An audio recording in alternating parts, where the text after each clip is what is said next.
Hello guys, नमस्ते। जो अपना व्हीलिंग चैप्टर चल रहा है गाइज, अपन बात कर रहे हैं अभ्यास प्रश्न की और अपन ने लिया है अभ्यास प्रश्न 2.36। अब ये क्या कह रहा है कि 100 ग्राम द्रव ए जिसका मोलर द्रव्यमान 140 ग्राम मोल इनवर्स को 1000 ग्राम द्रव बी जिसका मोलर द्रव्यमान 180 ग्राम मोल इनवर्स है में घोला गया। शुद्ध द्रव बी का वाष्प दाब 500 टार पाया गया। शुद्ध द्रव ए का वाष्प दाब तथा विलयन में उसका वाष्प दाब परिकलित कीजिए यदि विलयन का कुल वाष्प दाब 475 टार हो। ठीक है, तो गाइज इस प्रश्न के अंदर सबसे पहले तो आपको क्या क्या दे रखा है। तो देखो, इसमें दे रखा है 100 ग्राम द्रव ए, मतलब द्रव ए का द्रव्यमान, तो अपन बोलते हैं द्रव ए का द्रव्यमान, तो इसको अपन प्रदर्शित करेंगे डब्ल्यू ए से। ये दे रखा आपको 100 ग्राम। फिर दे रखा है मोलर द्रव्यमान, मतलब जो आपके द्रव ए हैं उस द्रव ए का मोलर द्रव्यमान या बोले तो अणुभार, तो अपन बोलते हैं द्रव ए का अणुभार बोलो या मोलर द्रव्यमान बोलो, बात एक ही है। तो ये दे दिया आपको एम ए बराबर दे दिया आपको 140 ग्राम मोल इनवर्स। फिर आपको दिया है को 1000 ग्राम द्रव बी में, बोले तो द्रव बी का द्रव्यमान, तो द्रव बी का द्रव्यमान, तो ये आपको दिया है डब्ल्यू बी, वो कितना दिया आपको 1000 ग्राम। फिर आपके दे दिया मोलर द्रव्यमान, बोले तो जो द्रव बी है उसका अणुभार या मोलर द्रव्यमान, तो अपन लिखते हैं द्रव बी का मोलर द्रव्यमान या इसी को अपन बोलते हैं अणुभार, तो वो हो गया आपके एम बी बराबर दे दिया आपको 180 ग्राम मोल इनवर्स। ठीक है, अब आगे दे रखा है कि शुद्ध द्रव बी की वाष्प दाब। अब आपको देखो, जो द्रव बी है उस द्रव बी का आपको शुद्ध अवस्था में वाष्प दाब दे रखा है, तो अपन लिखते हैं द्रव बी का शुद्ध अवस्था में वाष्प दाब। तो जब शुद्ध अवस्था में वाष्प दाब होता है तो इसको अपन प्रदर्शित करते हैं P और ऊपर लिखते हैं 0, और चूंकि ये B का है तो अपन लिखेंगे PB 0 बराबर कितना आपके 500 टॉर,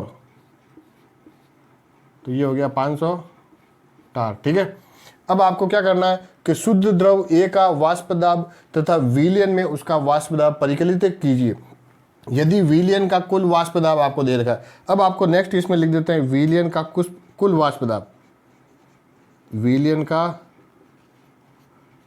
कुल वाष्प दाब ये दे रखा है गाइज आपको P टोटल, तो आपको दे दिया P टोटल, वो दे दिया आपको 475 टार, 475 टार। ठीक है, अब गाइज इसमें अपन को ज्ञात क्या करना है, तो एक तो ज्ञात करना है द्रव ए का शुद्ध अवस्था में वाष्प दाब, तो अपन लिख रहे हैं द्रव ए का शुद्ध अवस्था में वाष्प दाब। तो चूंकि ये शुद्ध अवस्था में तो इसलिए इसको ऊपर क्या लिखेंगे 0, और ये ए का है इसलिए लिख दिया पी ए। ये अपन को एक तो ज्ञात करना है, एक ज्ञात करना है कि जो आपके द्रव ए हैं उस द्रव ए का आपको वाष्प दाब ज्ञात करना है जब वो विलयन में है। ठीक है, तो अपन नेक्स्ट लिख रहे हैं कि द्रव ए का विलयन में वाष्प दाब।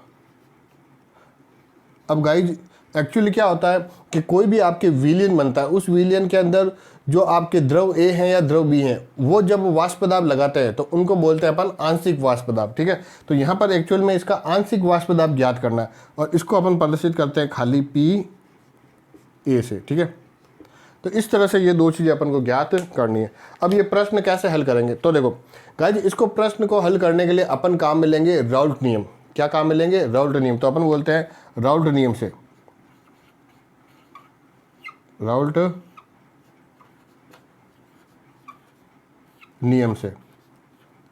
अब गाइज राउल्ट नियम से कैसे अपन, तो राउल्ट ने बताया था कि जब भी कोई विलयन बनता है और उस विलयन में माना कि दो द्रव हैं, द्रव ए और द्रव बी, तो उस विलयन में जो द्रव ए है वो भी क्या करेगा, आंशिक वाष्प दाब डालेगा, और जो द्रव बी है वो भी क्या करेगा, आंशिक वाष्प दाब डालेगा। तो जो द्रव ए है उसका अगर अपन को निकालना है आंशिक वाष्प दाब, तो उसका सूत्र होता है कि आपके द्रव ए उसका आंशिक दाब, उसका सूत्र क्या होगा, PA0 x है, और ऐसे कैसे अगर द्रव बी है तो उसका जो आंशिक वाष्प दाब PB बराबर होता है वो होता है PB0 XB। ठीक है, अब यहाँ पर PA0 क्या है, तो जो आपके द्रव ए है उसका क्या होगा, शुद्ध अवस्था में वाष्प दाब, और PB0 वो क्या है, जो द्रव बी है उसका शुद्ध अवस्था में वाष्प दाब, और XA और XB क्या है, XA और XB हैं आपके मोल भिन्न या मोल अंश, किसके, A और B के। अब गाइस यहाँ पर सबसे पहले अपन क्या करते हैं, XA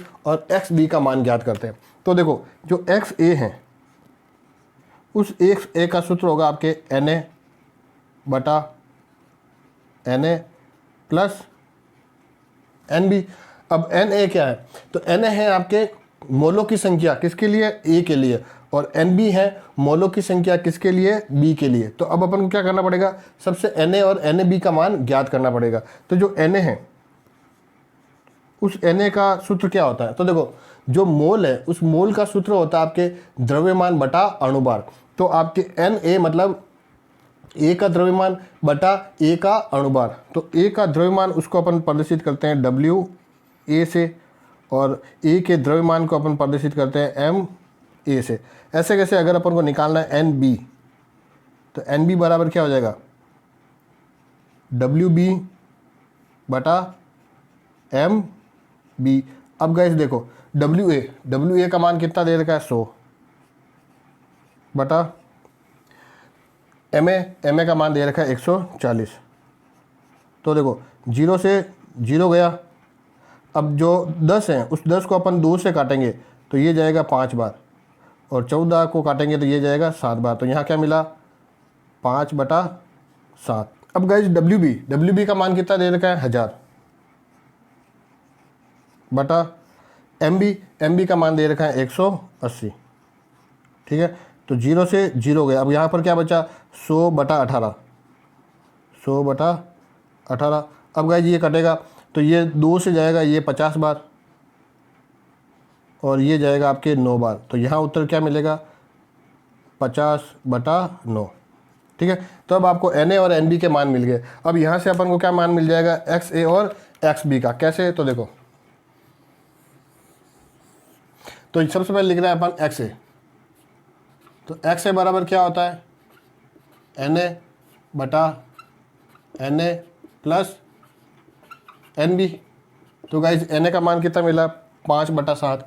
तो यहाँ पर अपन ने लिखा 5 बटा 7 बटा वापस Na, तो 5 बटा 7 प्लस NB का मान है आपके 50 बटा 9। अब गाइज अपन को क्या करना है, इसको हल करना है। तो इसको हल करने के लिए पहले अपन यहाँ क्या करेंगे, एलसीएम लेंगे। ठीक है, तो देखो ये तो ऐसे कैसे रहेगा, 5 बटा 7 बटा, अब यहाँ एलसीएम आ जाएगा आपके 63। तो 63 में 7 का भाग दिया, कितनी बार गया, 9 बार, और 9 को 5 से गुणा किया तो 45, प्लस 63 में 9 का भाग गया 7 बार, और 7 को 50 से गुणा करेंगे तो 350। ठीक है, तो अब आपको उत्तर क्या मिला आगे, 5 बटा 7 बटा, अब आपके ये हो जाएगा 5 और 4 9 और 395 बटा 63। ठीक है, अब गाइस इसको अपन क्या करेंगे, आगे सॉल्व करते हैं, हल करते हैं। तो ये XA बराबर 5 बटा 7 नीचे आ जाएगा, 5 बटा 7, और 63 ऊपर चला जाएगा, तो इंटू 63 बटा क्या आ जाएगा, 395। ठीक है, अब गाइस ये कट जाएगा आपके 63 कट जाएगा 7 से 9 बार, और 9 को 5 से गुणा करेंगे तो मिलेगा 45 बटा 395। ठीक है, तो अब गाइस अपन क्या करेंगे 45 में 395 का भाग देंगे, तो यहाँ पर अपन को उत्तर मिलेगा 0.1139। तो यहाँ उत्तर मिल रहा है 0.113 और 9, और इसको अपन क्या करेंगे, राउंड फिगर में आपके लिख देंगे 0.11 और 4। ठीक है, तो यहाँ पर एक्स ए का मान मिल गया। अब गाइज अपन को निकालना है एक्स बी का मान। तो देखो एक्स बी का मान निकालने के लिए अपन एक कंसेप्ट काम में लेते हैं। वो कंसेप्ट ये है कि कोई भी विलियन होता है, उस विलियन में द्रव ए है और द्रव बी है। तो द्रव ए का मोल अंश एक्स ए और द्रव बी का मोल अंश एक्स बी, इन दोनों का जो योग होता है वो होता है 1। कहने का मतलब ये है x A plus x B बराबर क्या होता है 1। अब यहाँ पर अपन को एक्स ए का मान पता चल गया, तो एक्स ए को इधर लेके जाएंगे तो यहाँ से क्या मिल जाएगा एक्स बी का मान। तो ये सूत्र ऐसे हो रहा है कि एक्स बी बराबर 1, ये इधर जाके हो जाएगा माइनस एक्स ए, तो बराबर क्या हो जाएगा एक्स बी बराबर तो 1 माइनस एक्स ए का मान कितना मिला 0.114। ठीक है, तो 1 में से 0.114 अपन माइनस करेंगे तो यहाँ उत्तर मिलेगा 0.88 और 6। ठीक है, तो इस तरह से अपन को क्या हो गया एक्स बी का मान, सॉरी हाँ एक्स बी का मान भी आपको मिल गया। तो एक्स ए का मान मिल गया, एक्स बी का मान मिल गया। अब अपन गाइज निकालेंगे आपके एक तो पी ए जीरो और पी ए। अब पी ए जीरो और पी ए कैसे निकलेगा, तो गाइज इसके लिए अपन को पता है कि कोई विलयन होता है जिसमें ए और बी है, तो आपके द्रव ए है वो भी क्या करेगा आंशिक वाष्प दाब डालेगा, और जो द्रव बी है वो भी क्या करेगा आंशिक वाष्प दाब डालेगा। तो दोनों के वाष्प दाबों का आपके जो योग होता है वो होता है पी टोटल। तो अपन को एक सूत्र मिला पी टोटल बराबर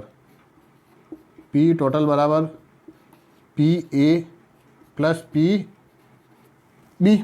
ठीक है, अब आपके पी टोटल बराबर पी ए का सूत्र क्या होता है पी ए जीरो